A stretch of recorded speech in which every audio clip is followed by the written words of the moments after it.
परम पावन श्री वृंदावन धाम, रजरानी यमुना रसरानी, समस्त खग मृग पशु पंछी, ब्रजवासी जन, रसिक महापुरुष जन, लता वृक्ष, ये सब परम कृपा में हैं। किसी एक की कृपा से जीव का कल्याण हो जाए। रजरानी का एक कण भी यदि नित्य शरीर में लगता है तो कोई कैसा भी पापाचारी हो, उसका अंतःकरण पावन हो जाएगा और उसकी अंतिम गति प्रियालाल होंगे। इस रजरानी की बहुत महिमा है। अगर एक भी लता कृपा कर दे तो प्रियालाल का अद्भुत प्रेम प्राप्त हो जाए। अगर रसिक महापुरुषों की दृष्टि पड़ जाए और उनके वचनों के अनुसार जीवन बना लो तो बड़े बड़े ऋषि मुनियों द्वारा वांछित जो प्रेम रस है वो आपके हृदय में स्फुरित हो जाए। ऐसी पावन भूमि में हमें अवसर मिला है अपने जीवन को सुधारने का। ये जो हमारे अंदर अहंकार पूर्वक आसुरी बुद्धि प्रेरणा देती है कि हम दूसरे की हिंसा कर कर, दूसरे का धन छीन कर, दूसरे को दुख देकर हम सुखी हो सकते हैं, अधर्माचरण से, चोरी से, व्यभिचार से, छल कपट से, तो विश्वास मानिए किसी और को दंड देने की जरूरत नहीं है। आपका कर्म ही आपका नाश कर देगा।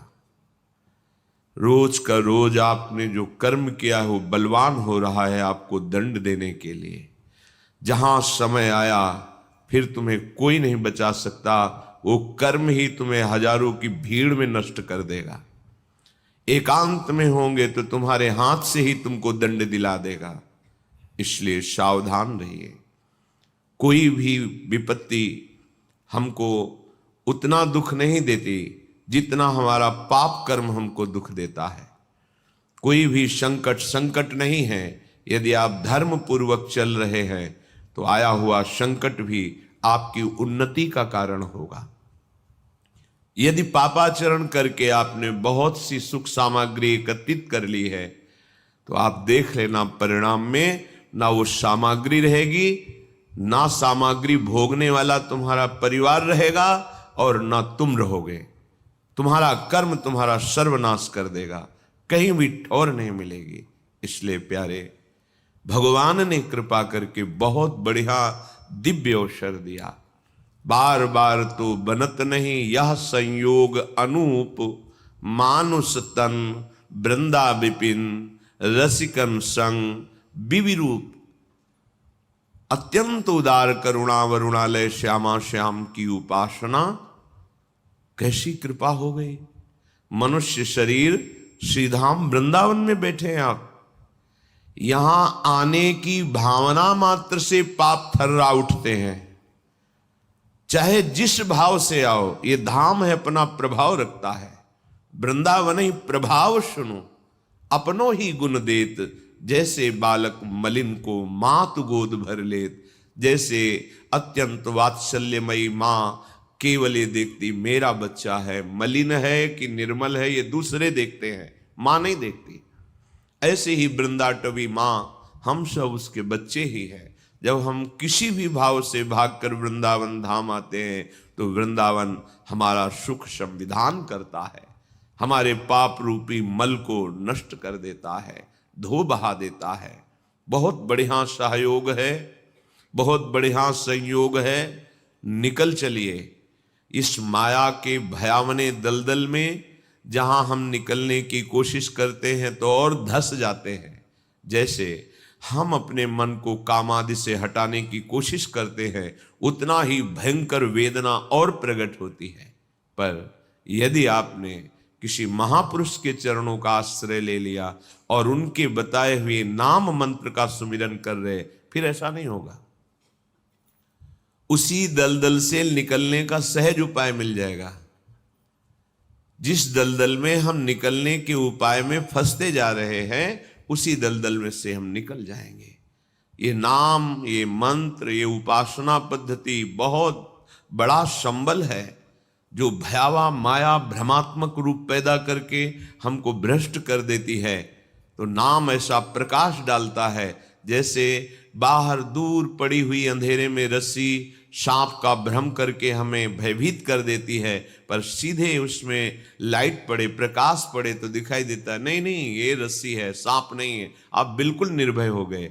ऐसे ही माया नहीं है, केवल ब्रह्म है, केवल भगवान है, केवल प्रभु है। ये तब पता चलता है जब गुरु कृपा से हृदय में ज्ञान का प्रकाश होता है, तभी वो निर्भय, निश्शोक, निश्चिंत हो जाता है, क्योंकि सारे कर्म बंधन उसके छिन्न भिन्न हो जाते हैं और वो परमानंद में डूब जाता है। इसलिए बिल्कुल प्रमाद करने की आवश्यकता नहीं। ये 4 बातें सत्संग में आपने सुना भी है, पुनः हम बता रहे हैं कि आप कृपा करके कभी मत कीजिएगा। पर स्त्री का गमन मत कीजिएगा, मांस मत खाइएगा, शराब मत पिएगा और किसी भी विधान से जुआ मत खेलिएगा। ये द्वित कीड़ा, मद्यपान, परिस्त्री गमन, हिंसा, इसी को व्यभिचार, चोरी आदि, अगर ये आप करेंगे तो कुछ भी कर लो, दान पुण्य कहीं भी चले जाओ, ये आपको दंड देंगे ही देंगे। क्योंकि जहां भी जाओगे कलयुग तुम्हारी बुद्धि को ऐसा भ्रष्ट करेगा कि वहां भी भारी अपराध ही बन जाएगा। इसलिए सबसे प्रार्थना है, बहुत बढ़िया अवसर मिला है, सुखपूर्वक जियो, आनंद पूर्वक मृत्यु जब आवे तो उसका स्वागत करो और भगवान के धाम में पहुंचो। अनंत आनंद जहां बिखर रहा है, ये जीवन इन ओस कणों के पीने से प्यास नहीं बुझती। जिनको तुम भोग सुख समझ रहे हो, ये ओस कण हैं, इनसे प्यास बुझने वाली नहीं, आज तक किसी की नहीं बुझी।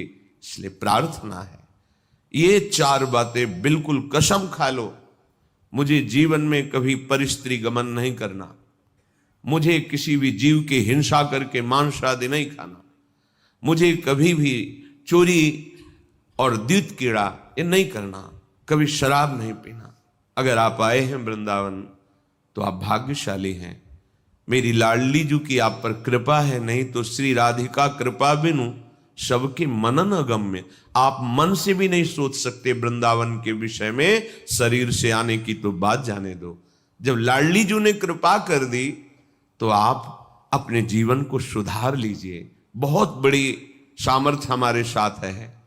जब हम प्रियाजू के चरणों का आश्रय लेकर चलते हैं तो बड़े बड़े सिद्ध प्रेमी महापुरुषों की कृपा हमें प्राप्त होती है। ऐसे थोड़ी मार्ग में निकल जाया जाता है माया को परास्त करके, हमारी सामर्थ्य नहीं है। जो मायातीत अवस्था को प्राप्त महापुरुष हैं वो अहेतुकी कृपा हम पर कर देते हैं। तो आप पे अहेतुकी कृपा हुई है, आप श्रीधाम आए हैं, बड़ी महिमा है सत्संग की। आप जहां बैठे हैं परम पावन भूमि है, शिव शनकादि उद्धवादि के द्वारा बंदनी रज में बैठे हैं। यहां आपको निर्णय लेना चाहिए कि जो असत कर्म जन्म जन्मांतर में हमें दुख ही दुख देंगे वो मुझे नहीं करना। ऐसा संग नहीं करना जिससे कुमार्गगामी प्रवृत्तियों का बढ़ावा मिले। वो हमारा दोस्त नहीं है, वो हमारा शत्रु है जो हमें सतमार्ग से भ्रष्ट कर दे।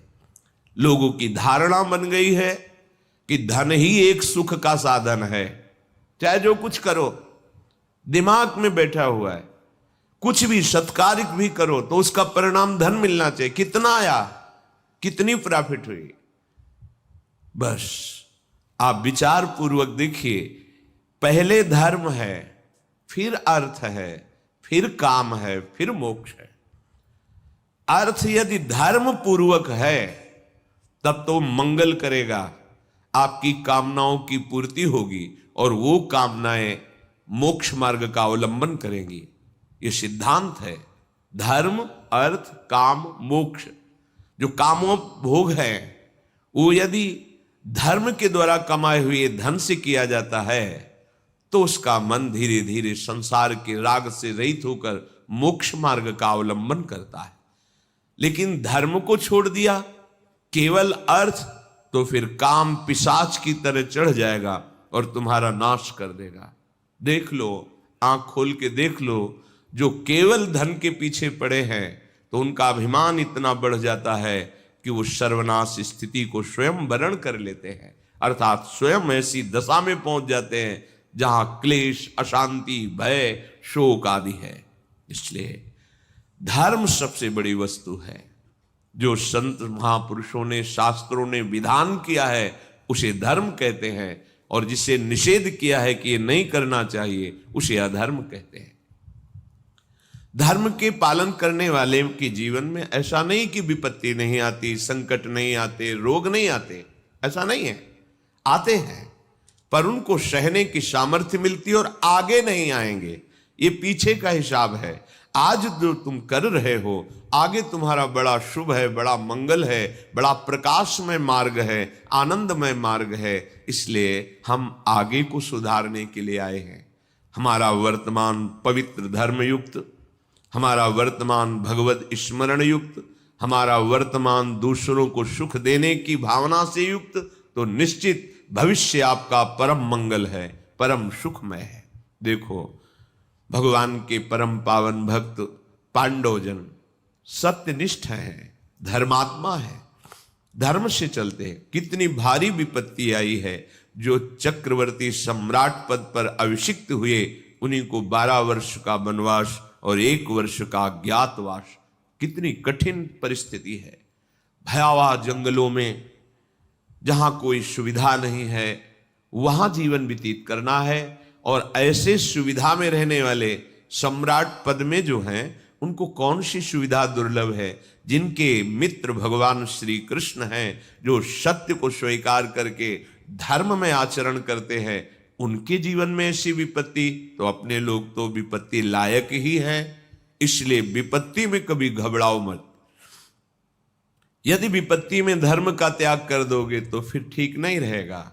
संकट आया, विपत्ति आई, दुख आई, तो और धैर्यपूर्वक उसको हमें सहना है और अपने भगवत चिंतन को, धर्म को नहीं छोड़ना है, तो आगे बड़ा मंगल होगा।